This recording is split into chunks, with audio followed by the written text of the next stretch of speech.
Truly legendary stadiums offer so much more than a cozy seat to sit in and watch a show. A lot of times, the stadium is the show. Check out the 10 coolest, most impressive stadiums on Earth.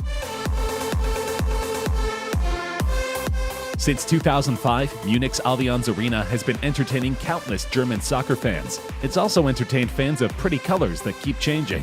Even before entering the 75,000-seat stadium, Allianz Arena already entrances you with a unique glow-in-the-dark color scheme. Every inch of this tire-shaped arena shines brightly in an ocean of LED lights. Every 30 seconds, you're greeted with a new color that runs the Star Wars gamut. Sometimes you get Jedi Blue, other times Sith Lord Red, and still other times you get Samuel L. Jackson Purple. The inside of the arena delivers on the crowd-pleasing promise of the initial light show. With 28 kiosks and 2 full-size restaurants, the only way you'd ever go hungry at an Allianz event is if you chose to go hungry. There's a kids club, mega store, changing rooms, and offices galore. When watching the football match from afar, you can glance at one of over 750 screens to get a clear idea of what tiny blur of a human is kicking the ball to another tiny blur of a human. Or you can just stand outside and watch the pretty light show. It may not be soccer, but it is free. If your idea of a good time is watching the game while relaxing by the water, the float at Marina Bay is for you. The field is literally built on the water, like a sports-filled peninsula. On the land, you'll find a 30,000-seat set of bleachers, perfect for watching the athletes go. And you wouldn't be watching some small potatoes event either. At roughly the size of a traditional football pitch, the float is the world's largest floating stage. The float was created in 2007, meant to be a temporary stadium until a more permanent and more traditional one could be built. However, that never happened, and the float took on a life of its own as a wonderful place to see a show. You just won't often see a soccer match there, because good luck getting soccer fans to agree that only 30,000 of them can see any given match. Instead, concerts and ceremonies galore have called the float home, including 2007's National Day Parade, the Summer Youth Olympics in 2010, and concerts by such K-pop stars as Girls' Generation. At any given time, the float could be rendered extinct by the completion of a nearby full-size stadium. Until then, sit back and enjoy the water. 2010 saw the first ever FIFA World Cup to be held in Africa. As such, the sport needed a grand arena to host the finals. Enter FNB Stadium, originally known as Soccer Stadium since its opening in 1989. Renovations and reconstruction turned the decades-old stadium into a modern marvel. People began to call it the calabash, or African pot, and as you can see, it does look very much like a giant African clay pot. More to the point, it became the kind of stadium perfect for hosting such a historic event. With nearly 95,000 seats, it is the single largest stadium in all of Africa. Even before its renovation, it could hold nearly 80,000 people. The biggest simply got bigger. And the shows and events FNB Stadium hosts can attest to that. Beyond the 2010 World Cup, FNB hosts a number of important soccer matches, both local and international. It's also hosted a national memorial service for Nelson Mandela after his 2013 death, as well as concerts by international megastars like U2, Justin Bieber, and Lady Gaga. In short, if people pay to see you at FNB Stadium, you're more than a somebody. You're the somebody. Unofficial stadium nicknames sure are fun. One of the most fun is Beijing National Stadium, which almost everyone calls the Bird's Nest Stadium. It's not hard to see why. It looks almost exactly like a giant bird's nest, albeit one made out of steel instead of straw and twigs. It took 42,000 tons of steel to assemble Bird's Nest, making it the world's single largest steel structure as of its 2008 opening. This complete reliance on steel offers the potential for this stadium to safely last well over 100 years in its pristine form. And since it can seat up to 91,000 people, we had all better hope it stays safe and secure for every day of its century-long life. Complicating the goal of a 100-year-old stadium is how the area surrounding it can be less than friendly on a good day. With earthquakes a regular concern, Beijing's government demanded that the stadium be built from steel to withstand them all. However, the weather outside is frightful, dipping as low as -20 degrees Celsius in the winter to -30 degrees Celsius in the summer. Such temperature extremes can cause steel to expand and contract, which isn't ideal when the goal is to keep 90,000 fans safe at all times. The solution? The construction team actually developed a new kind of steel called Q35. Its low sulfur and low phosphorus content can withstand both earthquakes and fluctuating temperatures, making Bird's Nest Stadium a revolutionary building indeed. Mother Nature clearly stands no chance against the tag team of soccer fanatics and engineering geniuses. Do you love both football and Skyrim? Then Taiwan's Kaohsiung Stadium is for you. Rather than design a traditional closed, rounded stadium, the architects behind Kaohsiung opted for perhaps the most unique design in stadium history. The walls surround 3 sides of the stadium field, like a horseshoe. But rather than close it in, the wall then juts out, forming what looks a lot like a tail. That, combined with the stadium's panels looking like scales or snakeskin, make the entire thing look like a dragon's tail. Or a question mark, if you're still too traumatized by the Game of Thrones finale to think about dragons. The tail doesn't just look cool, it's literally cool. Knowing how hot summers in Taiwan can get, the tail portion of the roof forms a tunnel under which hot air can pass and cool down, before entering the stadium and refreshing the 55,000 fans in attendance. Feng Shui plus science strikes again. No, not Macarena Stadium. Though feel free to pause the video and dance around for a bit anyway. We'll wait. Okay, dance break's over. Back to the video.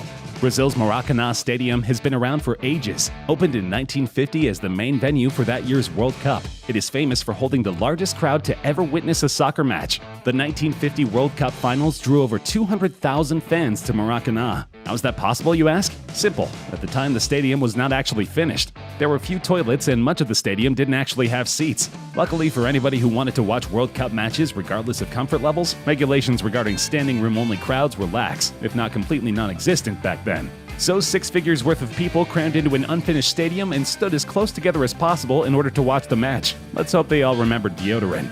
Construction finally ceased in 1965, 15 years after the stadium opened. Even still, ungodly amounts of people crammed into the stadium on the regular to see the matches. Over 100,000 people attended a match 284 times in the stadium's history. But that hasn't happened since 1983, and don't expect it to ever happen again. Over time, more and more of the stadium received actual seating. Then, on July 19, 1992, a tragic accident occurred. An entire upper stand collapsed and killed 3 people while injuring around 50 others. That was enough to end SRO altogether and only allow seated patrons. Even still, Maracanã Stadium draws over 78,000 people per match, making it the largest stadium in all of Brazil. Regulations or not, Brazilians love soccer just as much now as they did in 1950. The original Wembley Stadium was born in 1923 and housed events and games aplenty until its retirement in 2000. The new Wembley opened in 2007 and improved on its parent in every way. It seats over 90,000 people, making it the largest stadium in Great Britain.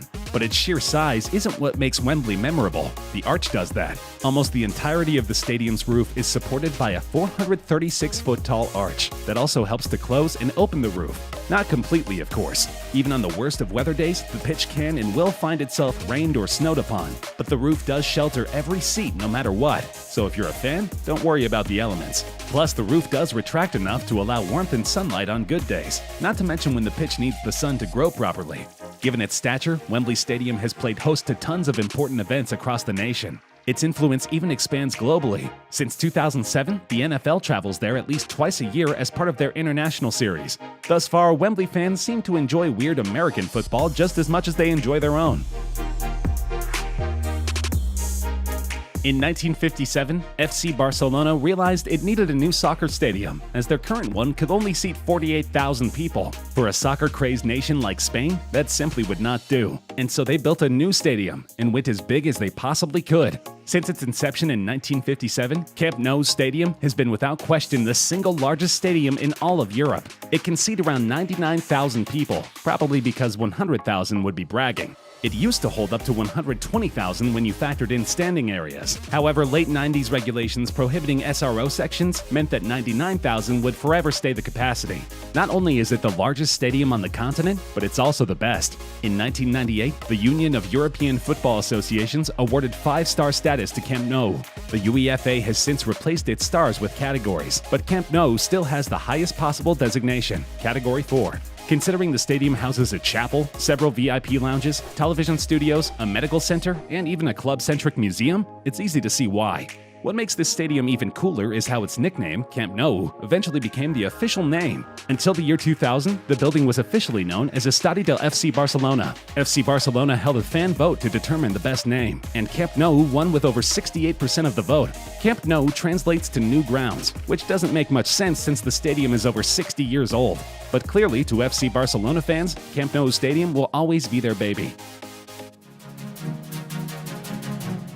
They say everything's bigger in Texas, so why shouldn't their football teams have the biggest stadiums of all? That's apparently what Dallas had in mind when constructing AT&T Stadium for the Cowboys. Their original venue, Texas Stadium, simply wasn't big enough. After all, it could only seat around 65,000 people. For America's team, that simply would not do. Their new stadium, which opened in 2009, seats around 80,000 people for a normal event, but its unique system, where seats are fastened together onto rails, allow for seats to be squeezed together and more added when necessary. Thanks to this innovation, AT&T Stadium can house up to 100,000 people for events such as the Super Bowl and the Cotton Bowl. The stadium itself is one of the most unique in all of sports. Two 300-foot-tall arches support the roof, which retracts enough to allow the elements onto the field, but not the stands. The field is technically below street level, so when fans enter, they get a full panoramic view of everything. And the Jumbotron is perhaps the most massive in the entire sports world. It's 160 feet long, 71 feet high, and hangs 90 feet above the field. It's so massive, in fact, that several football players have hit it while punting the football. Doing so massively screws up the player's intended field position. But the Tron isn't going away, so the players might as well get used to it. Easily the oldest and most historic stadium on our list, Athens Panathinaikos Stadium has existed since 330 BC and is still going strong. It took roughly 1,400 years off due to abandonment, but we won't hold that against it.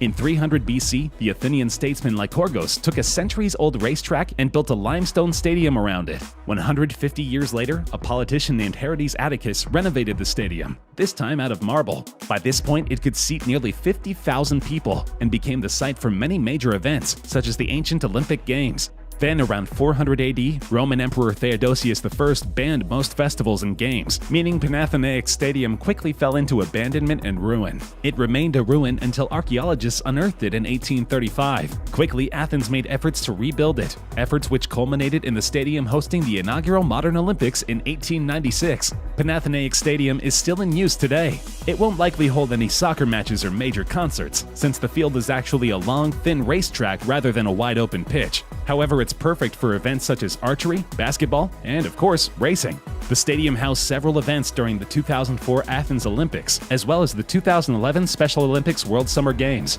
Before that, the 1968 FIBA European Cup of Basketball staged its final at the stadium, where an incredible 80,000 people squeezed into the stands. An additional 40,000 watched while standing. Not bad at all for a non-traditional venue that's been around since Aesop was alive and writing his fables.